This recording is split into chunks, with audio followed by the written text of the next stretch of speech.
tadi, penghalau itu jenisnya macam-macam ya. Itu kelompoknya namanya tumbuhan penghalau, tapi spesiesnya itu macam-macam gitu. Nah, kalau Anda sebutkan tadi apakah bisa digunakan sebagai refugia, itu bisa ya, tapi dengan syarat. Misalnya adalah begini. Yang namanya tumbuhan refugia itu sebenarnya kan itu istilah ya, refugia itu. Refugia itu apa sebenarnya? Refugee itu pengungsi ya, pengungsi ya, tempat mengungsi gitu ya. Sehingga kalau itu disebut sebagai tumbuhan refugia, itu sebenarnya adalah tumbuhan yang digunakan untuk tempat pengungsian sementara gitu ya. Ya, jadi tadi saya gambarkan itu letaknya ada di pinggir kan.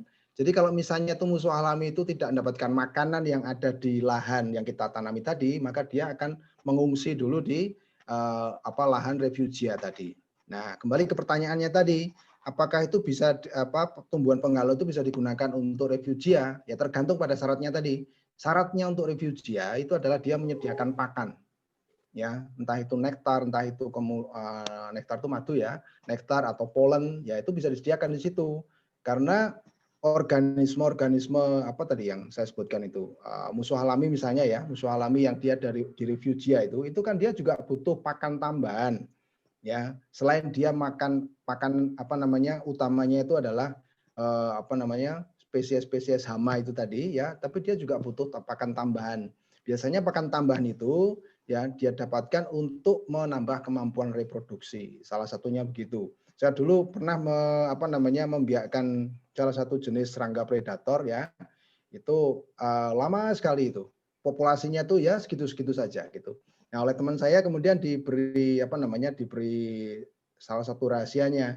Tolong belikan saja tuh polennya. Jadi kan ada polen yang dijual seperti tadi bulir-bulir itu ya, itu yang bisa diremukkan begitu ya, itu yang kita berikan ke organisme tersebut. Ternyata jumlah telurnya meningkat, kemudian keturunannya meningkat dan seterusnya ya. Jadi itu syaratnya. Nah, kalau tumbuhan penghalau tadi ya itu ternyata juga punya bunga yang ada nektarnya ya, kemudian ada polennya itu bisa juga digunakan sebagai tumbuhan refugia. Ya, itu malah bagus karena tanam satu dapatnya dua gitu kan. Ya, mungkin itu Bu Mis. Ya, terima kasih Pak Tio sudah memberikan jawabannya. Ada lagi teman-teman atau Bapak Ibu sekalian yang mau bertanya? Ini saya melihat ada Mas Anggri ini Pak Tio. Oh, Mas ada Anggri. Pak Heri Barizal Tanjung tuh Bu. Ada Pak Heri Barizal Tanjung juga. Ada Pak Jesayes juga kayaknya juga hadir. Hadir Bu. Ya, ya. Boleh Bu. Ya, terima kasih Mas Anggri. Pak Heri silakan. Boleh Bu tanya. Ya, silakan Pak Heri. Pak Ya, Heri terima kasih Bu Tanjung. Ya, Assalamualaikum warahmatullahi wabarakatuh. Waalaikumsalam. Waalaikumsalam. Ya, Assalamualaikum warahmatullahi wabarakatuh. Selamat siang Bu Mit dan para pembicara yang terhormat. Tuhan ini Pak. Membacanya agak bingung juga, tapi begini, yang pertama tadi pembicara pertama sepertinya kan memanipulir ekologi untuk ketahanan gitu kan. Ketahanan ketahanan tanaman, mengelola ekologi. Kalau yang kedua kan seperti memang sangat ilmu bioteknologi gitu kan. Yeah. Nah, pertanyaan sederhana aja Pak, kalau yang pengelolaan ekologi ini menjadi materi tanda kutip materi penyuluhan gitu. Materi pembelajaran kepada para petani, seperti apa ya kira-kira tuh Pak ya? Sudah ada belum penjelasan kepada para penyuluh kita untuk bisa dijelaskan kepada para petani sebagai sebuah materi pembelajaran? Kalau yang kedua kan itu sangat biotek, ketersediaannya memang ketersediaan gennya itu sendiri, dan saya kira itu bukan ilmunya petani lah, benihnya jadi gitu, ilmu biotek gitu kan. Kepada Bapak aja saya bertanya, kira-kira materi itu bisa enggak dijadikan materi penyuluhan, tentu dengan yang lebih sederhana. Terima kasih Bu Mis. Ya, terima kasih Pak Heri. Ini bagaimana ketahanan ekologi ini? Sudah Bu Mis. Ya, terima kasih Pak Heri sudah dicatat pertanyaannya. Bagaimana ketahanan ekologi itu bisa kita gunakan dan sampai kepada petani terus dilaksanakan. Jadi bagian dari materi penyuluhan gitu ya.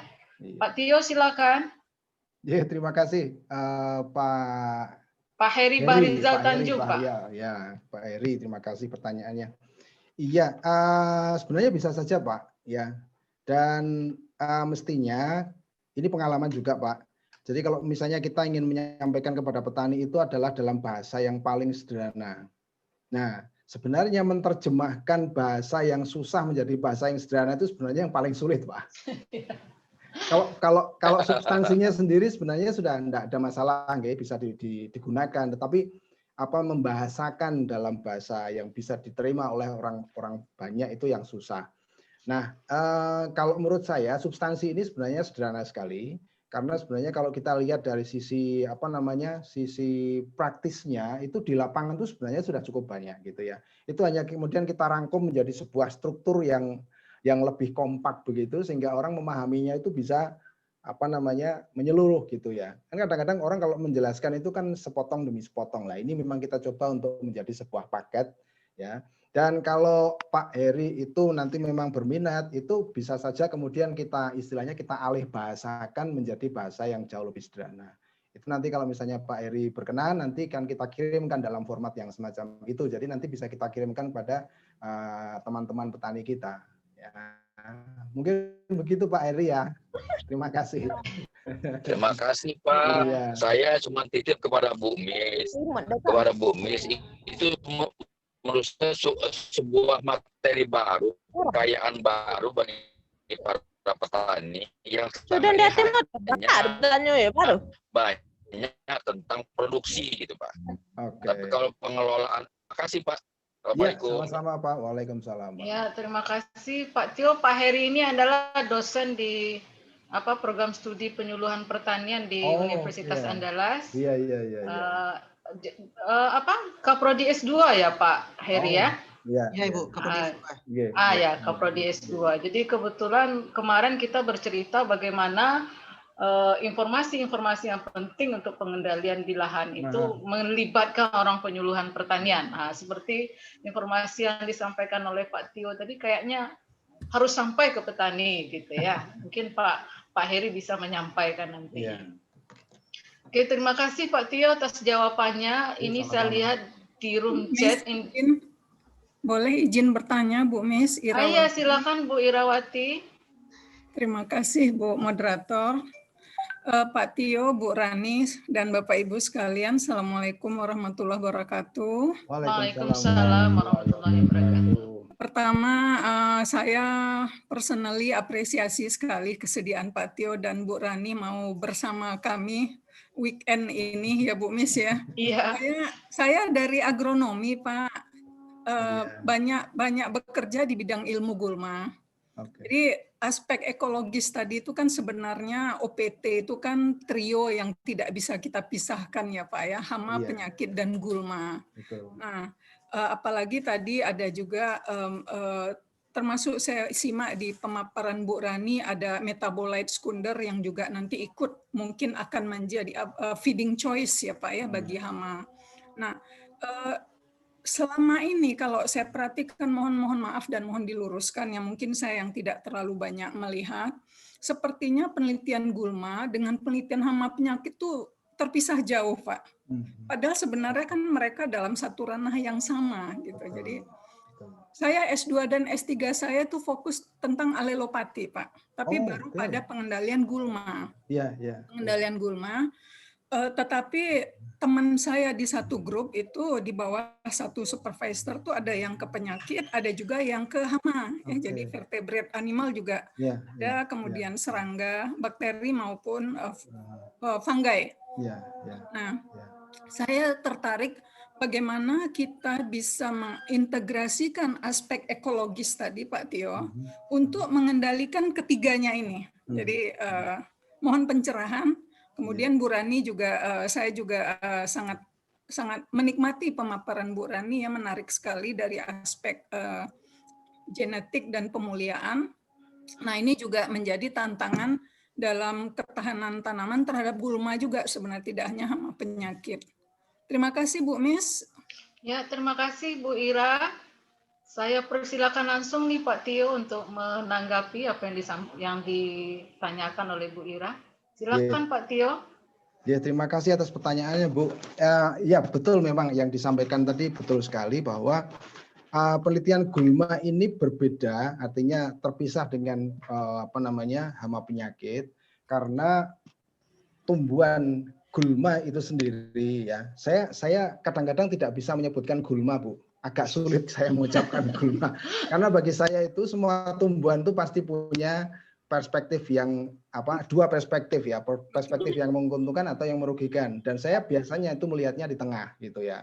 Karena seperti yang tadi saya sebutkan, gulma siam itu kalau menurut orang perkebunan itu hama luar biasa, itu hama yang penting sekali. Itu harus dimusnahkan begitu ya. Tapi kalau saya melihatnya dari sisi yang lain, lah kenapa ada gulma siam ini? Itu pasti ada sesuatu yang kita belum tahu kan begitu mestinya. Sehingga kemudian kita teliti. Lah ternyata banyak sekali itu kajian-kajian yang dilakukan oleh teman-teman yang lain juga itu mengatakan dia bisa jadi pupuk kompos loh. Yeah. Nah, kita coba dikomposkan. Nah, kemudian yang kedua itu bisa juga loh jadi pestisida misalnya karena dia mengandung alkaloid misalnya. Ya, itu kita coba untuk menggunakan pestisida. Nah, itu apa hubungannya dengan pengendalian gulma tadi? Itu sebenarnya kalau kita lihat dengan kita memanfaatkan biomasa daun misalnya, ya itu dengan sendirinya kan kita sudah mengendalikan, Bu.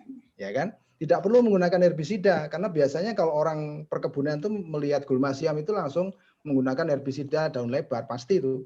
Ya 24D itu pasti digunakan, glifosat itu pasti digunakan itu. Ya, tapi yang kita lakukan bukan begitu. Nah, sebentar sebelum Anda menggunakan herbisida, coba deh itu daunnya dipotong dulu, kemudian Anda komposkan sudah.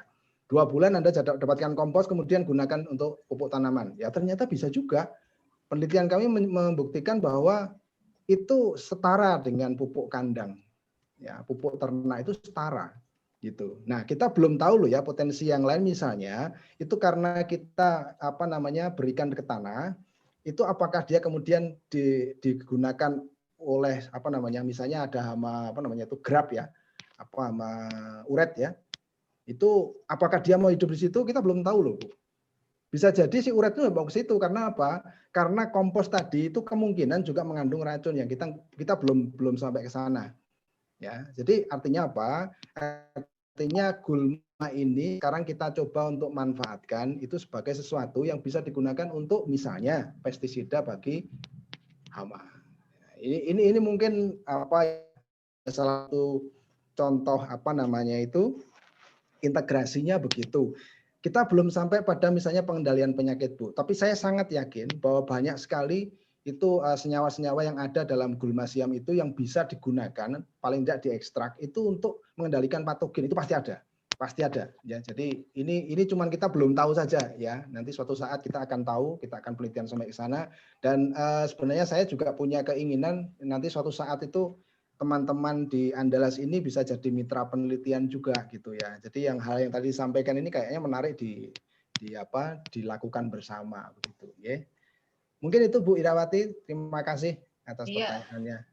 Boleh nambah sedikit Bu Mis? Ya, silakan Bu Ira. Saya sangat setuju dengan Pak Tio ya. Memang teman-teman kita di perkebunan itu Pak, mereka stok di gudangnya itu herbisida bisa stocking pile-nya tinggi sekali.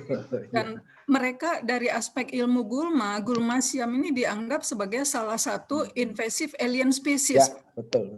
Dan di natural park ya, di kita national park kita, taman nasional kita itu sudah dianggap satu jenis yang memang sekarang sangat mengganggu. Jadi bukan hanya di perkebunan besar, tapi di taman-taman nasional. Nah, yang saya sayangkan memang karena mohon maaf ya, perusahaan kan maunya efisien, waktu cepat, biaya minimal, mereka langsung herbisida.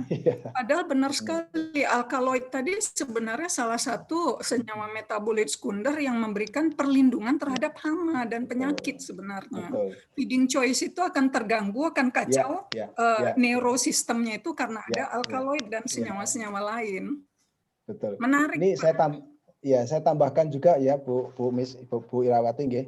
Jadi gini, saya pernah diskusi dengan beberapa teman ya, itu satu dari Australia, kemudian satu dari Jerman, satunya lagi itu dari Afrika. Ternyata teman dari Afrika ini itu seide dengan saya. Karena di Afrika gulma siam itu dijadikan sebagai bahan farmasi, bahan obat. Nah, sementara teman yang Jerman dan lebih-lebih yang Australia itu kan dia punya peternakan itu yang ternaknya itu memang diumbar, dibawa ke lapangan. Nah, kalau mereka sampai memakan gulma siam itu menimbulkan penyakit pada ternak. Nah, yang saya herankan itu adalah bahwa orang Australia kemudian mengatakan bahwa itu adalah gulma invasif nomor 1 di dunia. Ya saya waktu itu ngeyel, di Indonesia belum pernah ada tuh masalah besar dengan gulma itu, belum ada gitu. Bahkan kami menggunakan itu sebagai pupuk nabati dan juga pestisida. Itu di mana salahnya itu? Di tempat kami mengendalikan itu bukan dengan cara dengan membakar, bukan, tapi dengan memanfaatkan. Ya, itu teman di Afrika ini ya dia mengatakan, wah iya di tempat saya juga sama untuk obat itu.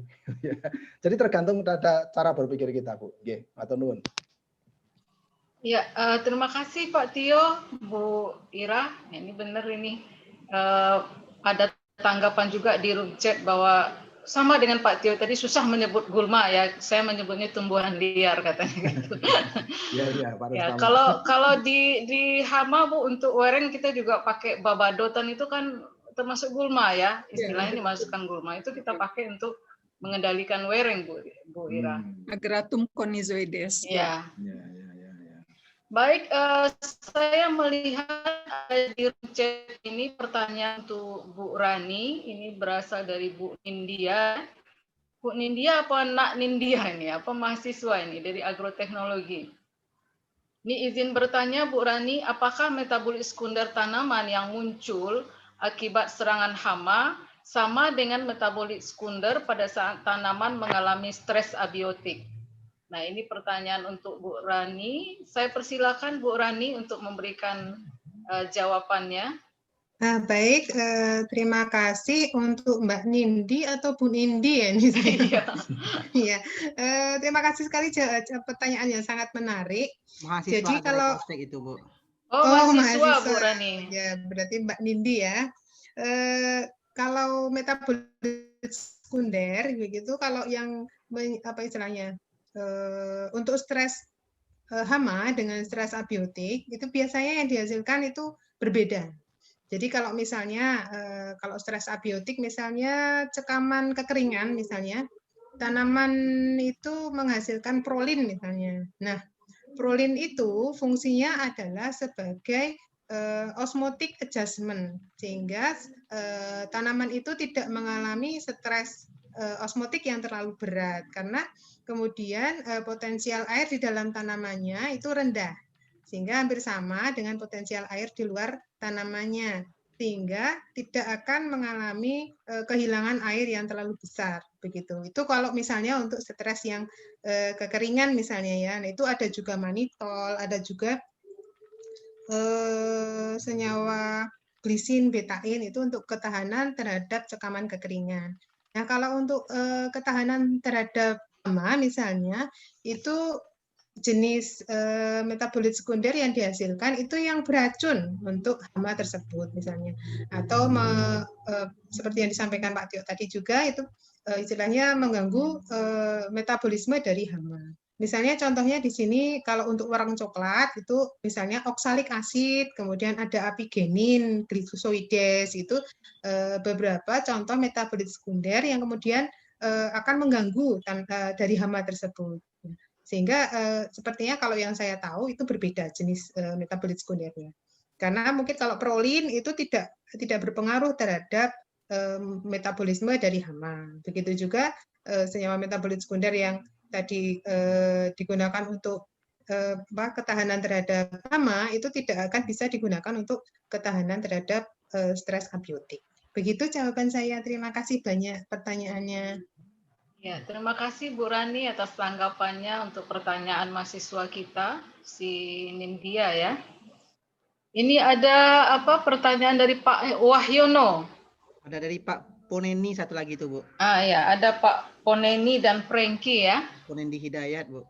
Iya, ini dari Pak Wahyono. Mohon Bu Rani setiap minggu sekali diadakan Zoom. Materi sangat baik untuk mendukung kegiatan kerja di lapangan. Apalagi pada daerah pH rendah 3-5 di Kalimantan khususnya. Ini minta webinarnya sekali seminggu nih Bu Rani. Kuliah. Oke. Kuliah jadinya ya. Oke, selanjutnya untuk Pak Ponedi sama Pak Franky ya. Ini kalau Pak Franky mau menanyakan langsung? Pak Franky masih hadir di sini kah? Karena pertanyaannya cara mengatasi hama cabai, tapi nggak spesifik hamanya apa. Kemudian Pak Ponedi untuk Pak Nugroho, mohon komentar dalam rangka mendapatkan produktivitas tanaman yang tinggi, perlu juga di samping varietas yang tahan juga dikombinasikan dengan lingkungan. Jadi sudah varietasnya tahan, lingkungan juga mendukung untuk ketahanan tersebut. Makasih Pak, bagaimana tanggapan Pak Tio tentang Pak Ponedi ini? Silakan. Iya, saya sudah menuliskan di room chat juga jawabannya. Oh sudah ya Pak? Ya, jadi tapi nggak apa-apa nanti untuk yang lain juga. Jadi sebenarnya begini, ketahanan tumbuhan itu sebenarnya sudah merupakan bagian integral dari proses tumbuh kembangnya tumbuhan. Ya, itu sudah proses integral. Meskipun katakanlah kita tidak menggunakan varietas tahan pun, kalau tadi yang saya jelaskan di awal itu di ekosistem hutan, itu tanaman sudah tumbuhan itu sudah punya cara sendiri dia untuk bertahan terhadap semua tekanan dari lingkungannya. Makanya ketika tadi disampaikan bahwa kita sudah menggunakan tanaman tahan, kemudian ditambah dengan lingkungan yang mendukung, itu luar biasa. Karena biasanya mungkin nanti mohon ditambahkan oleh Bu Rani, kalau kita menggunakan varietas tahan itu kadang-kadang kita tidak tahu persis bagaimana cara memperlakukan varietas tersebut. Jadi kita bisa tanam di satu lokasi, tapi baru 2 musim kok sudah patah gitu. Ya, lantas kemudian kita bertanya pada si pembuat ini gimana nih kok sudah patah gitu. Ya, sementara temannya di lokasi yang lain itu sampai bermusim-musim itu tidak menjadi masalah. Ini pasti ada sesuatu hal yang keliru di situ. Kelirunya itu adalah bagaimana cara dia memperlakukan tanaman tahan tersebut. Ya, mungkin Bu Rani bisa menambahkan, Saya kira begitu aja Pak Ponedi. Ya, silakan Bu Rani. Baik, terima kasih. Kalau ini ada juga pertanyaan tentang ketahanan ya, mungkin sekaligus saja ya Bu ya. Ya kalau boleh nggak Bu. salah, nah ini kalau yang menyambung dengan jawabannya Pak Tio tadi, nah varietas tahan itu harus juga didukung oleh lingkungannya seperti yang disampaikan Pak Tio tadi. Jadi kalau dia dibudidayakannya tidak sesuai dengan pertumbuhan tanamannya, nanti tanaman tersebut juga akan lemah sehingga dia akan mudah terserang oleh hama atau penyakit tertentu. Nah, terutama misalnya varietas tahan. Nah, varietas tahan itu misalnya dia monogenik atau poligenik misalnya. Kemudian dia istilahnya di lokasi tersebut itu ada strain yang lain atau tidak. Nah, seperti itu. Nah, kalau ada strain yang lain padahal ini tahannya strain terhadap strain A, kemudian yang muncul di situ strain yang lain, maka otomatis dia akan patah ketahanannya begitu. Nah, kemudian menyambung ke pertanyaan dari Mbak Yuke. Ini Mbak Yuke teman saya bukan ya? Kayaknya iya itu. Oh, Mbak Yuke. Mbak Yuke, kalau misalnya itu proses output pemupukan overdosis misalnya, kemudian penggunaan pestisida kimia dengan bahan aktif terus-menerus, apakah mempercepat proses terpatahkannya ketahanan? Itu kembali lagi dikendalikan oleh gen monogenik atau poligenik. Kalau dikendalikan oleh monogenik berarti kan ketahanan vertikal ya. Kalau gen itu sudah berubah misalnya, maka otomatis akan mudah terpatahkan. Nah, hubungannya dengan overdosis dan sebagainya, itu maka hubungannya bukan hanya ke gen itu saja, tapi ke dalam kondisi tubuh metabolisme dari tubuh tanaman tersebut. Misalnya saja, kalau dipupuk overdosis, otomatis sel-selnya itu dia mengalami plasmolisis misalnya, sehingga sel tersebut rusak, pecah. Nah, sehingga kondisi tanaman tersebut itu sudah lemah. Jadi belum tanpa ada gen pun tanaman itu sudah lemah, sehingga istilahnya dia dalam kondisi lemah tersebut, maka dia akan mudah terserang oleh yaitu tadi berbagai macam hama maupun penyakit. Nah, tergantung tadi kalau misalnya strain tadi, misalnya strain yang menyerang itu berbeda dengan gen yang ketahanan tanaman tersebut, misalnya terhadap strain A, kemudian yang menyerang strain B, otomatis dia akan juga patah begitu.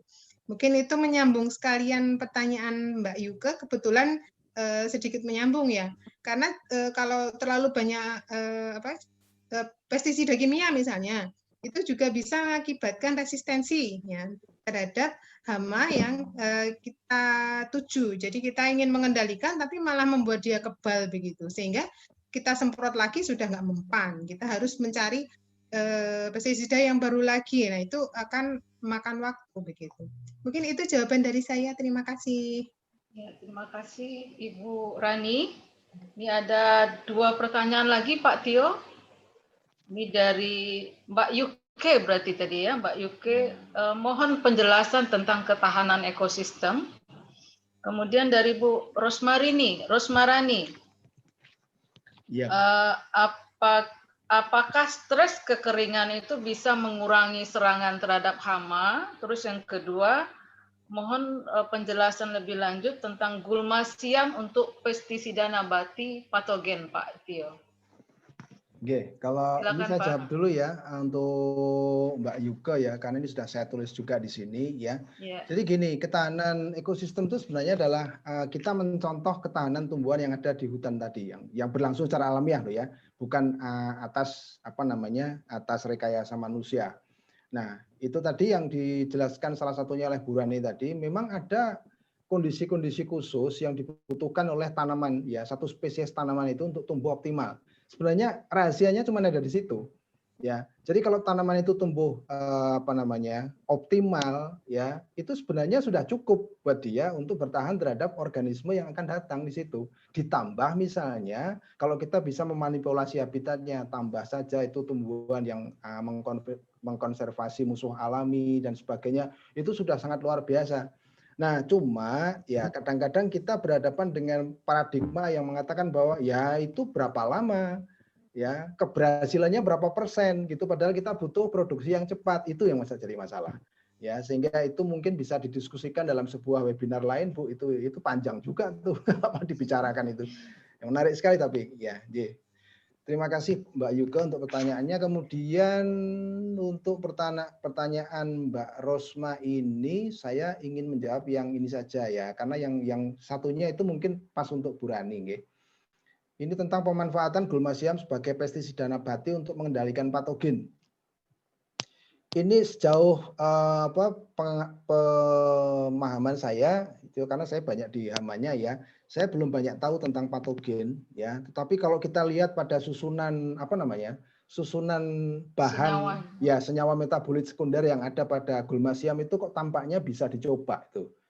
Ya, itu menarik juga sebenarnya. Makanya sebenarnya saya mengharapkan ada teman-teman dari fitopatologi itu yang penelitiannya ke sana. Kalau di hama sudah terbukti ya. Jadi alkaloid itu memang dia sanggup untuk mengendalikan hama ya. Tapi kalau untuk patogen, nah ini yang mungkin perlu penelitian lebih banyak lagi tuh. Karena menarik sekali loh gulma siam ini, karena biomasanya yang luar biasa, bisa ditemukan di mana saja, yang jelas murah, tidak perlu beli, itu yang penting. Oke, terima kasih Mbak Rosma ya. Mungkin selanjutnya bisa dijawab oleh Bu Rani. Ya, Bu Rani, ini stres kekeringan ya? Nah, stres kekeringan ya. Ini bisa mengurangi serangan hama nggak Bu Rani katanya? Oh ya. Kalau sepengetahuan saya, mungkin karena stres kekeringan itu, tanaman itu kan tidak bisa berfotosintesis maksimal. Sehingga makanan yang tersedia di dalam tubuh tanaman itu tidak seperti yang diharapkan oleh hama. Nah, jadi bukan karena ada senyawa metabolit sekunder yang sama atau apa, tidak. Tapi kemungkinan karena dia tidak bisa melakukan metabolisme maksimal, sehingga karbohidrat, kemudian senyawa-senyawa lain yang harusnya diproduksi secara maksimal, dia mengalami gangguan. Sehingga otomatis karena jumlahnya kurang, maka hama tersebut juga tidak tertarik untuk kemudian menyerang tanaman tersebut, karena kondisi tanamannya tidak sebaik kalau dia tercukupi kandungan airnya. Mungkin itu yang bisa saya jawab. Baik, terima kasih Bu Rani. Ada yang mau menanggapi lagi kah? Bapak Ibu sekalian, ini gulma siam ini sama dengan penelitian Bu Nurhayati Hakim ya Bu Ira ya? untuk digunakan untuk pupuk, Bu Ira? Kalau Prof. Nurhayati itu Titonia, Bu Miss. Oh, Titonia, Oh, bukan Titonia. Formulina ya? Itu pupuk hijaunya, nitrogennya juga tinggi sekali. Oh iya. Oke. Ini ada pertanyaan satu lagi dari Muhammad Irfan untuk Pak Tio, kayaknya ini masih bercerita tentang gulma siam. Ya. Untuk dijadikan pupuk biasanya dia melakukan dengan E4. Kalau Pak Tio pakai apa katanya? Oke. Ya. Sama Mas ya. Jadi yang kita lakukan sama. Jadi pengomposan gulma siam itu sebenarnya juga sama dengan pengomposan daun-daun yang lain, sama persis. Ya, menggunakan E4 juga ya. Saya dulu menggunakan E4 itu jadinya itu sampai sekitar 1,5 bulan ya. 1,5 bulan, 2 bulan. Itu kalau untuk biomasa yang banyak begitu itu ya enggak ada masalah. Tapi kalau hanya 1 karung ya sayang juga ya. Sudah 2 bulan dapatnya cuma 1 karung itu. Karena dari biomasa basahnya itu sampai menjadi kompos itu pengurangan bobotnya tuh cukup banyak gitu ya. Jadi itu saja yang bisa saya berikan. Jadi sama persis kok Mas itu ya. Kalau sudah terbiasa membuat pupuk kompos itu bisa juga menggunakan gulma siam. Hanya saja komposnya itu tidak bisa menggunakan batangnya karena batangnya itu keras gitu ya. Batangnya keras tidak bisa digunakan. Okay. Itu Bu, baik, ya. Baik Pak Tio, terima kasih atas penjelasannya. Kita masih punya cukup waktu nih Pak Tio. Ini Pak Tio sama Bu Rani mau minum dulu silakan. Ya, sudah ada minumnya nih. Sudah minum ya Pak ya. Saya mau mendengar suara Mas Anggri ini Pak, Mas Anggri atau Pak Jesayes. Oh, masih ada di sini kah?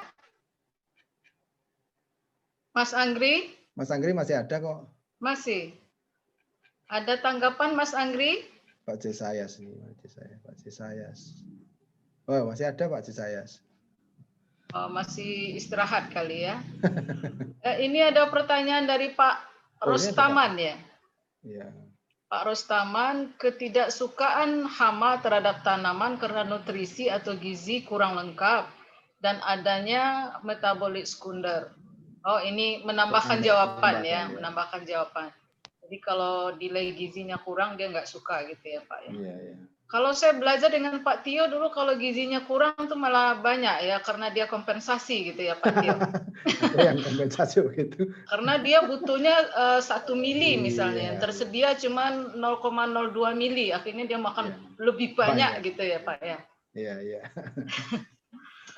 Oke, silakan masih ada yang mau menanggapi? Oh, ini ada Pak Jesayas ya? Iya, ada Pak Jesayes. Ini nih pertanyaan di chatnya nih. Oh, ada. Langsung ke Pak Tio. Oh, bukan ya? Pak Tio dan Bu Rani juga ini. Oh, tentang cara pengendalian Spodoptera frugiperda ya. Iya. Pak Jesayes, silakan langsung bertanya Pak Jesayes. Saya mau dengar suaranya ini. Pak Jesayes? Enggak mau ya? Istirahat ya. Baik, saya jawab saja, nggih. Ya, silakan Pak. Iya, sebenarnya frugiperda itu kan hama baru ya. Hama baru yang masuk ke Indonesia dan kemudian dia menjadi masalah besar ini.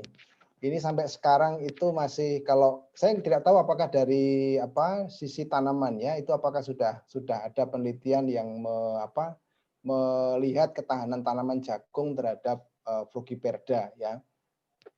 Sebenarnya caranya banyak, sebenarnya ada banyak juga ya. Ini bisa kita analogikan misalnya kita ingin mengendalikan hama Spodoptera yang lain sebenarnya. Ya. Itu ada seorang teman petani ya, itu pernah menyampaikan kepada saya, itu salah satu contoh bahan yang bisa digunakan untuk membunuh ulat semacam itu ya.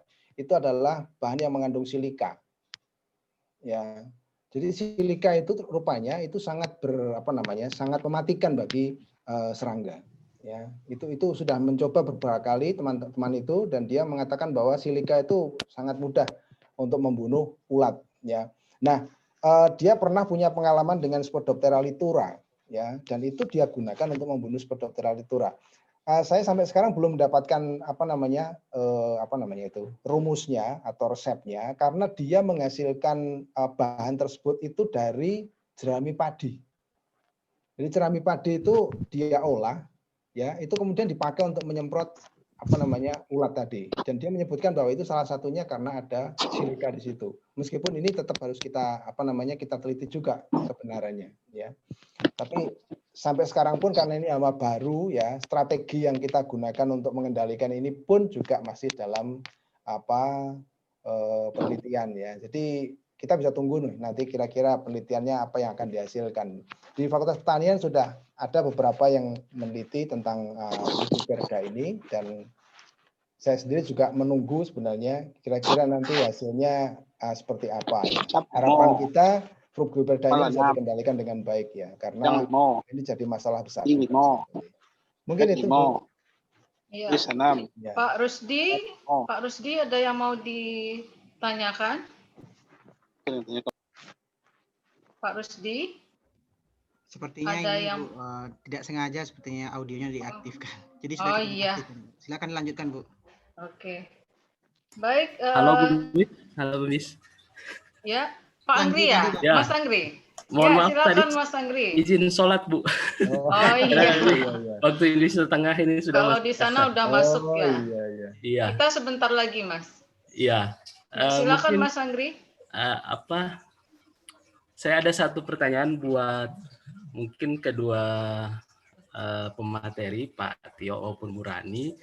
Jadi kan baru-barusan ini kan penghargaan Nobel Kimia itu kan diberikan kepada penemu teknologi CRISPR atau Cas9 terkait teknologi modifikasi genetik untuk memperbaiki komposisi genetik suatu organisme sehingga kita bisa menghasilkan organisme yang sesuai dengan yang ingin kita rakit, Bu. Kira-kira bagaimana sebenarnya potensi dari teknologi ini, dan kira-kira adakah adverse effect-nya nanti untuk lingkungan ataupun untuk kelestarian hayati di Indonesia. Mungkin itu. Terima kasih, Bu Mis. Oh iya, ini tujuannya ke tanaman apa, Pak Mas Anggri? Tanaman kan untuk modifikasi genetiknya? Tanaman, Bu. Ke tanaman ya. Mungkin kita minta dulu Bu Rani untuk menanggapi ya. Terima kasih banyak pertanyaannya. Untuk CRISPR-Cas9 ini ya. Jadi memang ini teknologi yang sebetulnya kalau di luar negeri sudah lanjut ya. Tapi di Indonesia itu sepertinya masih dalam tahap penelitian yang kalau nggak salah belum sampai dirilis begitu varietasnya. Nah, kalau dari segi keamanan hayati yang saya tahu itu dia lebih aman. Kenapa?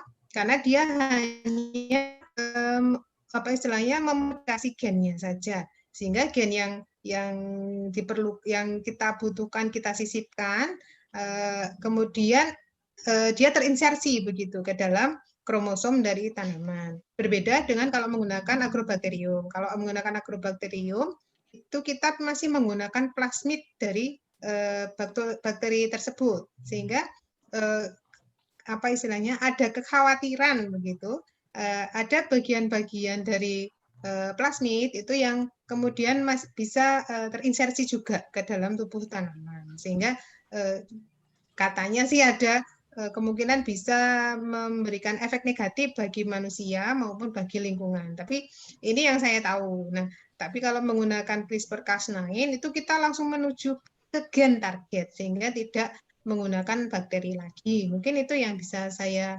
sampaikan. Mungkin kalau misalnya ada Bapak Ibu yang lain atau mungkin Pak Tio atau siapapun, monggo kalau misalnya sudah kagungan bahasa Jawa, punya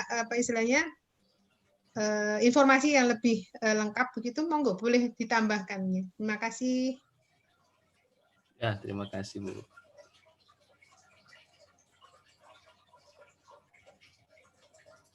Ya, mungkin itu saya juga baru dengar ini kalau yang penjelasan Bu Rani tadi saya barusan dengar juga. Ini mungkin hal yang menarik juga ya kalau kita lihat bahwa yang namanya hama itu kan jenisnya banyak sekali nggih, Bu Rani ya. Nah, ini mungkin malah jadi melanjutkan pertanyaannya Mas Anggri tadi. Karena begini contohnya. Kalau kita lihat di tanaman padi sendiri ya, itu kan hama yang penting itu kan banyak. Ya. Gitu kan. Hama yang penting itu banyak. Apakah dengan menggunakan teknologi itu apakah bisa juga merakit sebuah tanaman yang itu juga dia tahan pada beberapa jenis hama? Mungkin teman-teman perlu tahu itu. Iya. Kalau seperti itu kita harus tahu dulu gen yang mengendalikan ketahanan itu apa saja, berapa jumlahnya dan sebagainya. Sehingga kalau kita sudah tahu jumlah dari gen yang mengendalikan ketahanan tersebut, nah itu kita bisa kemudian melakukan langkah berikutnya, entah itu berupa pemulihan konvensional atau melalui bioteknologi. Kalau menggunakan bioteknologi itu kita melakukan rekayasa genetika. Nah, misalnya transgenik atau CRISPR-Cas9 itu bisa kita lakukan. Tapi kalau yang poligenik, misalnya dia dikendalikan oleh banyak gen, seperti yang saya sampaikan tadi ketahanan horizontal, itu maka butuh tadi challenging tadi. Jadi tantangannya lebih besar begitu karena banyak gen yang perlu kita tambahkan atau kita insersikan ke dalam tanaman.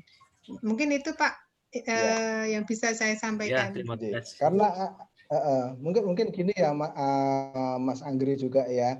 Itu kan kita tahu hama itu ada yang dia hanya mengambil cairan phloem saja, ada yang dia mengambil cairan xilem saja. Ada yang dia mengambil seluruh bagian daun misalnya itu dia makan misalnya pada serangga penggigit punggungnya. Ini tampaknya menarik juga untuk diteliti ya. Karena tadi yang disampaikan Bu Rani tadi itu kan ada batasan-batasan tertentu untuk merakit varietas tahan kan. Bisa jadi dia tahan terhadap satu jenis tapi tidak tahan pada yang lain. Nah, sementara dinamika hama penting tadi pada satu tanaman itu juga luar biasa ya. Satu waktu perang coklat menjadi masalah, di waktu yang lain mungkin penggerek batang menjadi masalah. Ya, ini mungkin perlu perhatian kita semua juga, nggih. Ya, sebetulnya itu apa istilahnya penelitian tentang hama penyakit itu hampir sama dengan kedokteran loh Pak. Karena karena kan jadi dokter tanaman sehingga memang karena maka harus mengikuti itu dinamika perkembangannya dari hamanya atau penyakitnya itu. Nah, itu yang menarik ya. Jadi harus bisa mengejar perkembangan dari penyebab penyakit atau hama tersebut. Ya Pak. Jadi kalau bisa dikatakan tidak ada satu teknik yang sapu jagat nggih Pak Tio untuk mengendalikan hama dan penyakit. Iya, tidak ada. Karena logikanya pun juga sebenarnya ini logika filosofis juga nggih Mas Anggri nggih. Kalau kita punya yang seperti itu rusak semua kan artinya. Itu berarti tadi yang saya sampaikan di depan tadi bahwa herbivore itu nantinya tidak akan ada karena tadi teknik sapu jagat tadi. Makanya namanya adil ya di situ ya. Satu tahan satu tidak. Pak. Baik, terima kasih. Terakhir ada pertanyaan dari mahasiswa kah? Tadi saya minta mahasiswanya untuk ikut berkontribusi untuk memberikan pertanyaan. Kira-kira ada tanggapan dari mahasiswa? Sebelum masih Fadel tuh Bu. Iya, Fadel. Ya, silakan Fadel. Pertanyaan kali ini untuk Bapak Tio, Bu. Ya, silakan. Ketahanan tanaman dari perspektif ekologi, Bu. Baik, Bapak, saya ingin bertanya mengenai ketahanan tanaman dari perspektif ekologi, yaitu rekayasa habitat, Pak. Waktu Bapak mempresentasikan tentang rekayasa habitat, ada salah satu tanaman yang berfungsi sebagai penghalau hama gitu Pak, seperti tanaman marigold atau bahasa daerahnya itu bunga gemitir gitu Pak. Untuk dalam konteks kedaerahan Pak, seperti di Sumatera Barat ini kan biasanya kan iklim atau cuacanya itu kan tidak pasti atau belum jelas gitu Pak. Untuk tanaman penghalau untuk pengaruh dari iklim suatu daerah seperti Sumatera Barat ini Pak terhadap tanaman penghalau seperti marigold itu apakah tidak ada pengaruh bagi tanaman penghalau itu sendiri, Pak, dikembalikan. Terima kasih banyak, Pak. Dikembalikan kepada Bu Miss. Ya, terima kasih Fadel. Mohon tanggapan Pak Iya, Tio. terima kasih. Terus terang saya tidak begitu hafal ya Mas Fadel ya dengan apa namanya syarat tumbuh dari apa marigold ini ya. Mungkin bisa di-googling. Marigold ini kenikir ya Pak Ya, ya? semacam kenikir, tagetes ya. Ya. Tapi kalau menurut apa namanya pengalaman saya itu di beberapa daerah itu kok kayaknya ada juga ya. Artinya itu tidak membutuhkan apa namanya suhu yang terlalu apa ya istilahnya itu dimanapun bisa gitu ya. Kalau nggak salah marigold itu. Memang kebanyakan dia ditanam di daerah-daerah yang agak tinggi kalau nggak salah. Mungkin nanti Bu Rani bisa mengoreksi ya. Dan sebenarnya tumbuhan penghalau itu bukan hanya apa namanya marigold ya Mas Fadel ya. Itu banyak sekali jenis yang lain gitu. Dan itu untuk satu jenis hama itu tumbuhan penghalaunya juga berbeda.